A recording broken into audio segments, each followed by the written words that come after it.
Jangan lupa like, komen, dan subscribe channel YouTube TVRI Bengkulu dan nyalakan lonceng notifikasinya.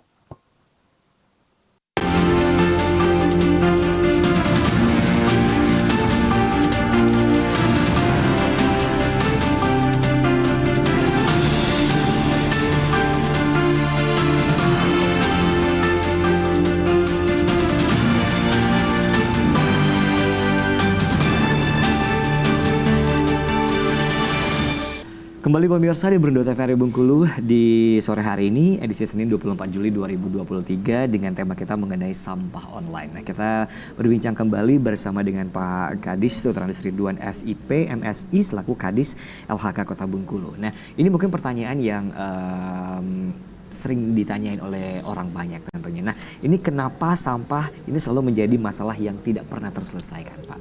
Pak Kadis sendiri bisa menjawabnya nggak sih? Ya. Karena sampah ini setiap manusia atau setiap makhluk hidup itu menghasilkan sampah per hari.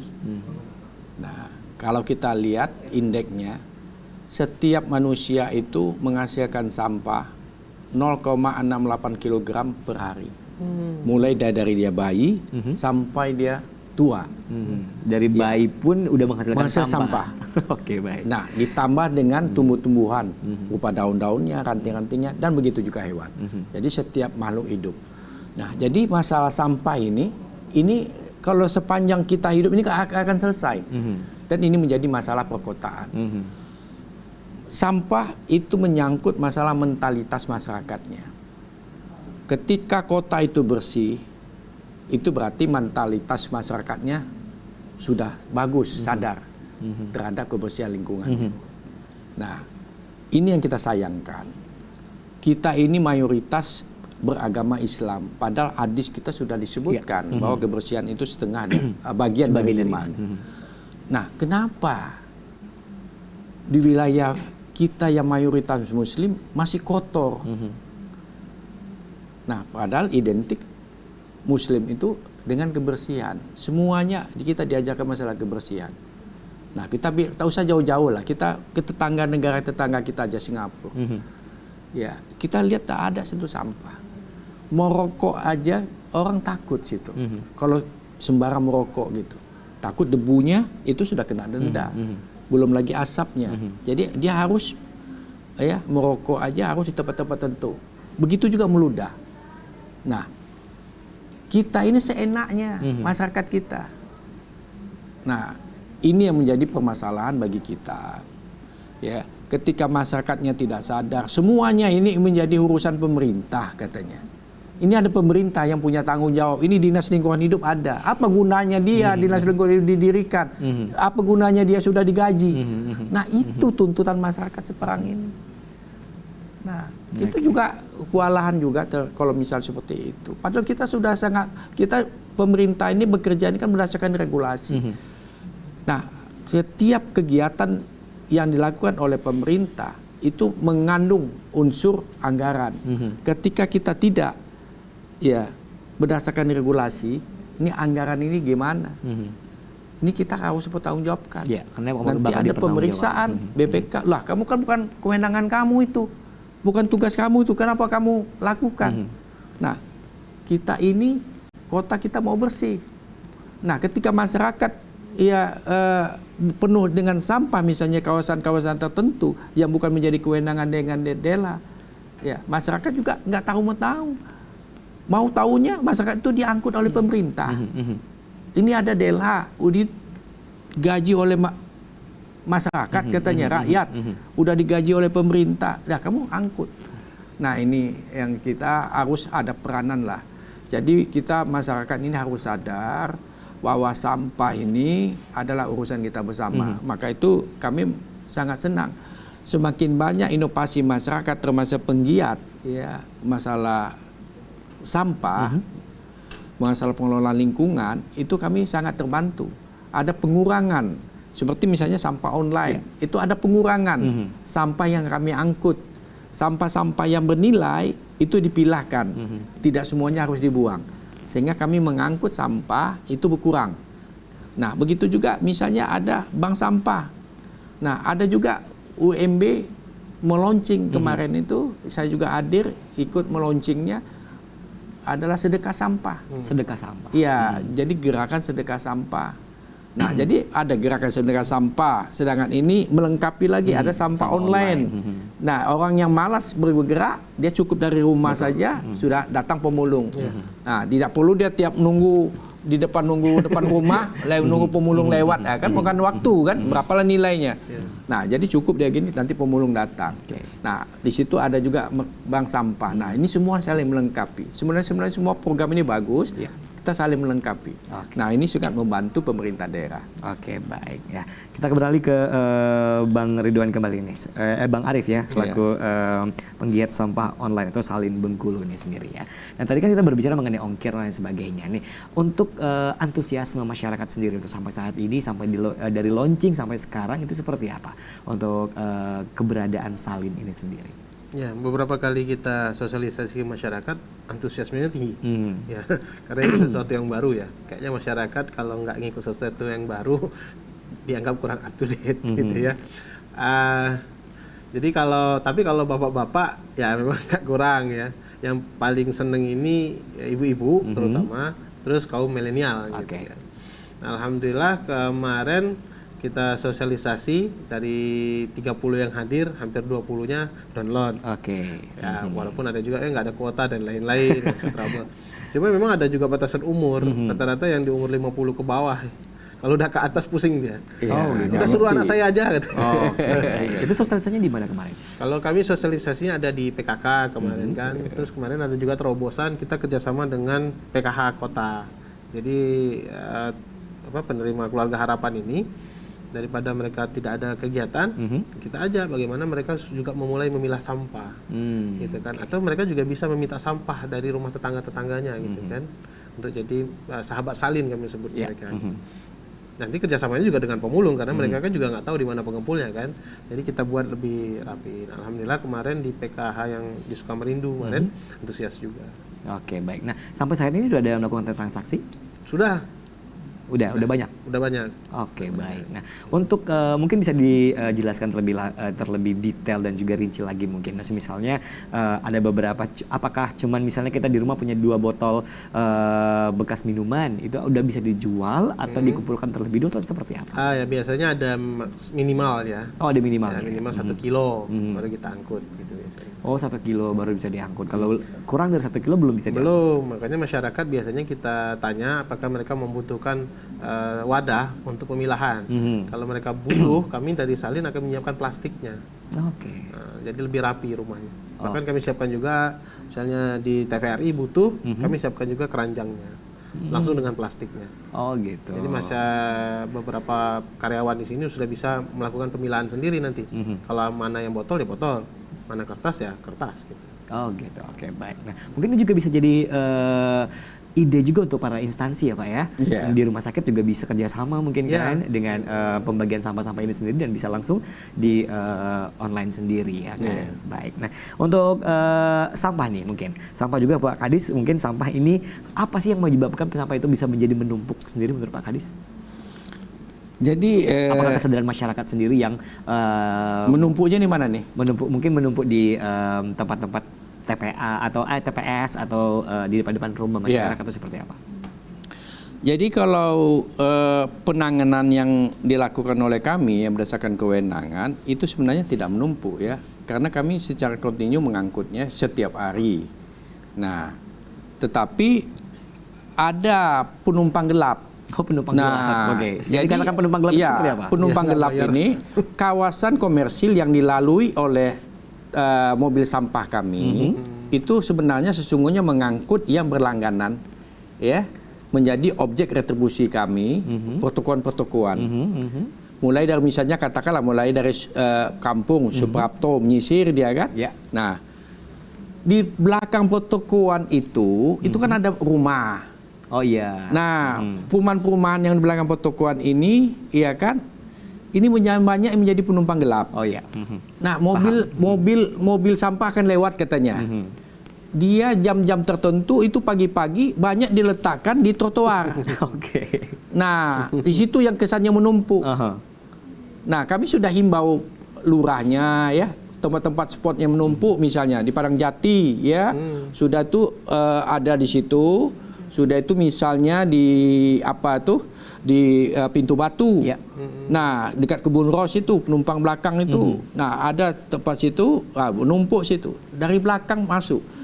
Nah, kami sudah panggil lurahnya, tolong nasihati warganya, ya iuran lah. Betul. Ya, iuran, ikut iuran ke tempat kelurahan yang diangkut dikelola oleh LPM. Nah, dia merasa dekat dengan akses ke trotoar tadi yang dilalui oleh mobil kami, dia numpang. Nah, di situ. Letakkan di situ. Nah, dia tahu dia jam-jam situ lewat karena memang daerah-daerah kawasan pertokoan itu dilarang punya tempat sampah. Ya, karena kalau ketika letakkan tempat sampah seperti Suprapto kan, kita lihat tidak ada tempat sampah di depan-depannya. Karena itu merusak wajah kota. Oh, merusak pemandangan ya. Jadi merusak wajah kota, ada tempat sampah, ya. Jadi mereka harus menyimpan sampahnya di belakang rumahnya, di dalam rumah. Nah, pada pagi hari, ya, itu dia keluarkan sampah itu tadi, diletakkan trotoar. Kami angkut. Nah, jamnya sudah kita infokan, karena tiap hari, tiap bulan kan kita minta bayar retribusinya. Tiap bulan didatangi. Nah, jam pengangkutan itu sudah tahu. Nah, mereka itu. Nah, ini yang menumpuk tadi seperti itu. Sudah itu kedua ada ya penumpang gelap di kawasan komersil tadi. Nah, tadi seperti adik bilang tadi, ada orang yang malas iuran, yang bekas-bekas TPS, lahan-lahan kosong itu buang situ. Iya, betul. Nah, kenapa? Ya istilahnya nanti diangkut. Nah, memang kami angkut. Iya, kami angkut. Nah, tapi sekarang udah banyak yang sudah kami jaga. Kami minta lurahnya, apanya tolong jaga itu. Kadang apa ya, maka itu Pak Wali membuat sayembara kan. Sayembara kalau ketahuan itu nangkap dikasih hadiah, kan begitu. Untuk yang buang di viral buang sembarangan tadi. Nah, ini yang tadi yang tidak mau. Sesungguhnya sebenarnya dia buang itu ke situ, dia sudah mengeluarkan biaya. Kalau kita hitung 30.000 kalau dia sampah menggunakan iuran, dia cukup di rumah saja letakkan tempat sampah tiap hari di depan rumahnya itu diangkut. Berarti 1.000 satu hari. Nah, sekarang kalau dia mau buang di situ, dari rumah dia naik motor, pergi ke situ, balik lagi ke rumah itu minyak udah berapa? Sebenarnya dia nggak sadar itu. Sebenarnya dia bayar di situ. Dia mau sekedar buang begitu, tapi bayar. Nah, itu yang sebenarnya masyarakat ini, ya kan, dia tidak pintar.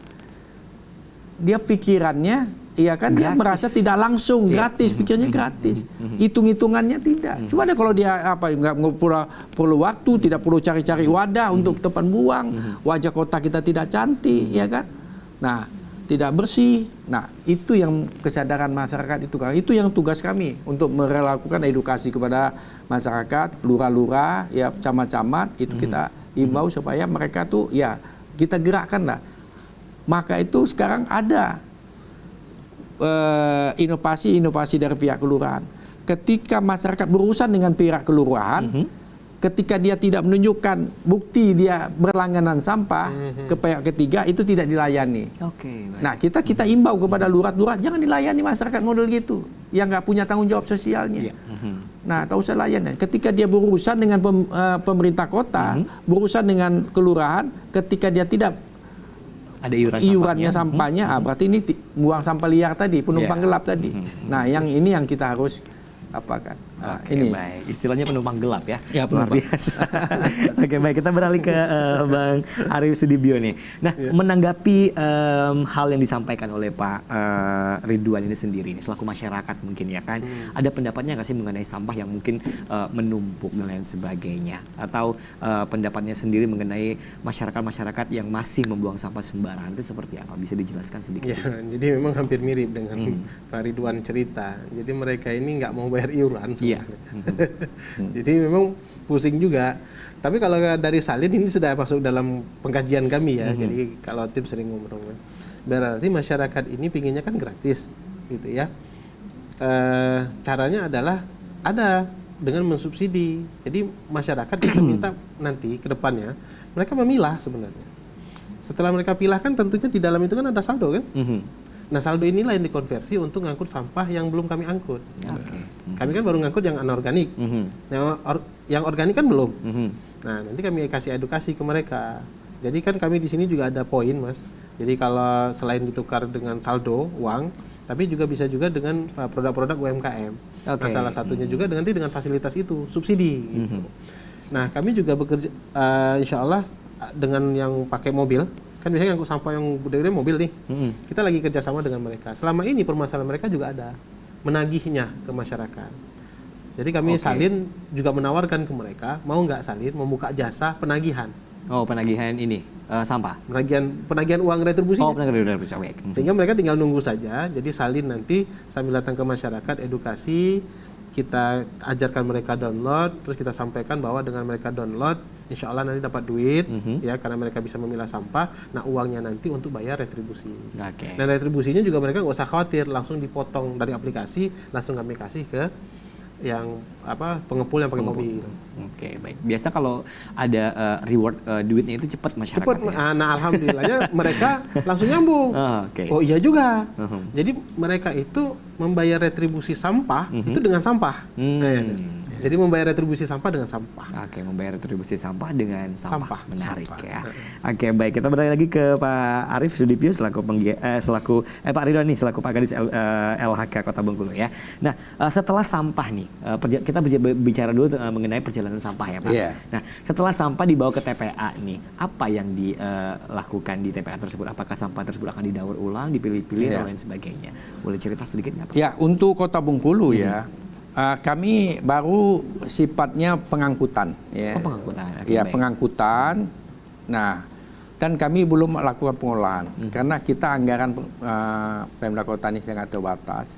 Karena untuk pengolahan sampah ini itu anggarannya besar. Ya, pengolahan sampah katakanlah menjadi briket misalnya kan. Jadi briket bisa atau menjadi pupuk yang sampai terpilahkan, mungkin ada mesin. Sekarang ada mesinnya, mesin yang sampahnya yang bercampur tadi itu dimasukkan, itu bisa terpilahkan. Nah, itu bisa. Nah, itu bisa yang plastik yang nanti yang organik itu kan organik bisa jadi pupuk misalnya atau jadi untuk jadi maggot misalnya, itu bisa bernilai. Nah, Kota Bengkulu belum ya, karena kita cari investor juga, udah berupaya ya, tetapi investor juga tidak ada titik temu yang bisa saling menguntungkan. Nah, ini yang sudah kita temui, dia nampaknya menjadi beban kita sesungguhnya. Semua biaya produksinya itu menjadi tanggung jawab pemerintah kota, dan hasil produksinya itu wajib pemerintah kota menjualnya atau membelinya. Nah, ini jadi beban. Nah, jadi tidak pernah titik temunya, tidak pernah dapat, sehingga sudah beberapa kali kami sudah presentasi kepada investor untuk mengelola sampah, ya tidak pernah menjadi kata sepakat. Oke, berarti sampai saat ini sampah-sampah yang ada di TPA tersebut stuck di sana? Iya, masih open dumping terletak di situ saja. Oke, tidak diapa-apakan. Tidak diapa-apakan sama sekali. Dan tidak juga dipilah-pilih dalam artian sampah plastik organik. Nah, yang memilih itu yang sangat membantu kami adalah pemulung. Di sana bukan main pemulung banyak. Nah, sesungguhnya mereka lah yang mesin pemilah kami. Iya. Jadi pemulung itu kurang lebih sekitar 60 orang banyak. Mereka bebas masuk sana? Bebas, kita bebaskan masuk. Pokoknya setiap sampah datang itu berebutan orang mencari yang bernilai bagi mereka. Nah, buktinya itu seminggu sekali betul-betul sampah yang bernilai, yang sampah plastik itu keluar. Dari hasil kumpulannya, dia mengumpulkan, diletakkan di sana, nitip-nitip dengan tetangga situ, sekitar TPA situ, nanti sudah banyak pakai truk bawa keluar. Nah, itu banyak. Nah, itu yang sesungguhnya yang mesin pemilah kami, yang yang pemulung-pemulung ini sangat membantu pemerintah kota. Baik. Nah, kalau tadi kan belum ada nih Pak, apakah bakalan ada nantinya untuk proses penanggulangan sampah itu sendiri pada saat di TPA? Mungkin akan ada dijadikan apa gitu untuk sampah ini sendiri nantinya di Bengkulu? Rencana sudah ada. Rencana sudah ada. Kita sudah sudah menjajaki sebetulnya dengan ada inspektor dari Solo misalnya. Dia buat briket misalnya kan. Nah, briket sudah kita jajaki juga. Kalorinya bukan main. Briket itu 3.200 kalori. Nah, itu sudah cukup untuk misalnya untuk batu PLTU kita. Nah, ya kita sudah sounding ke sana. Cuman harganya yang tidak masuk. Nah, harganya harganya dikontrol oleh pemerintah dan biaya produksinya juga, hasil produksinya juga dikontrol oleh pemerintah juga. Karena dia jual ke PLN. Nah, sedangkan ini harganya tidak masuk. Sepanjang bilangnya harganya masuk atau lebih rendah dari pasar, dari batu bara itu sendiri, dia mau nampung semuanya. Nah, kita samakan. Nah, itu yang menjadi kendala kita. Nah, jadi mengurus sampah ini sebenarnya biayanya besar, ya, biaya besar. Pemerintah kota aja untuk mengangkut saja itu sudah kewalahan. Ya, karena sampah-sampah yang kita angkut ini itu sarana prasarananya itu cepat korosi. 2 tahun, 3 tahun truk kita itu sudah bolong semua. Karena ya sampah tadi itu ya mengandung karat tinggi. Nah, itu tak pernah dicuci. Ya bagaimana mau dicuci? Mobil kita tuh di tiap hari pakai. Pagi ngangkut misalnya pasar sampai dari subuh. Iya kan? Udah tuh siangnya ngangkut yang lain lagi, yang kutukuan. Malamnya ngangkut pasar lagi. Jadi tak sempat dicuci. Sekarang armadanya berapa banyak, Pak? Kurang lebih armada kita yang mengangkut sampah saja 29 armada kita. Yang aktif? Yang aktif, yang 29. Truk itu 9, ambrol itu 11, ambrol itu yang bisa yang pakai kontainer bisa dilepas-lepas itu ambrol, sudah itu pick up selebihnya. Oke. Dan semuanya itu setiap hari berjalan. Berjalan. Oke. Iya. Di seluruh kabupaten kota. Sekota. Oh, sekota Bengkulu aja. Iya. Oke, baik. Luar biasa ya. Jadi permasalahan sampah ini pelik sekali pastinya, iya, Pak ya.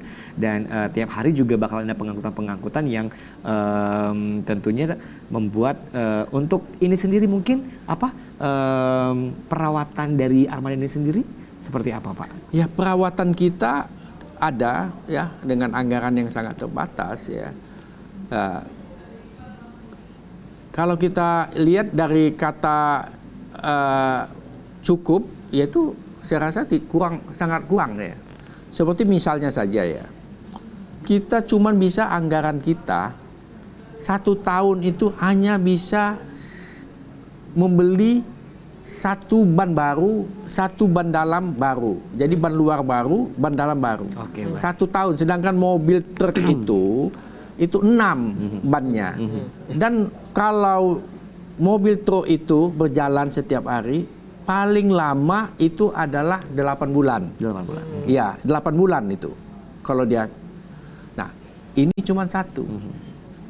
Nah, kadang-kadang saya miris. Mereka beli, pernah saya lihat, dia beli mobil itu 1 ban, saya tandain, ya. Sudah tuh saya cek fisik, mana ban yang saya gak kasih kemarin, ketawa dia. Pertama sekali saya menjadi kepala dinas di Delha waktu dalam mutasi, mana nih? Rupanya ditukarnya. Oke, baik, Pak. Ditukarnya jadi 6 ban supaya bisa ban yang itu terganti. Betul, baik. Menarik tentunya. Dan karena waktu kita juga tentunya untuk memisahkan kita di kesempatan kali ini. Sekali lagi terima kasih atas kehadirannya untuk Bapak Dr. Andes Ridwan SIP MSI selaku Kadis LHK Kota Bengkulu, dan juga ada Bang Arif selaku penggiat sampah online tentunya ya.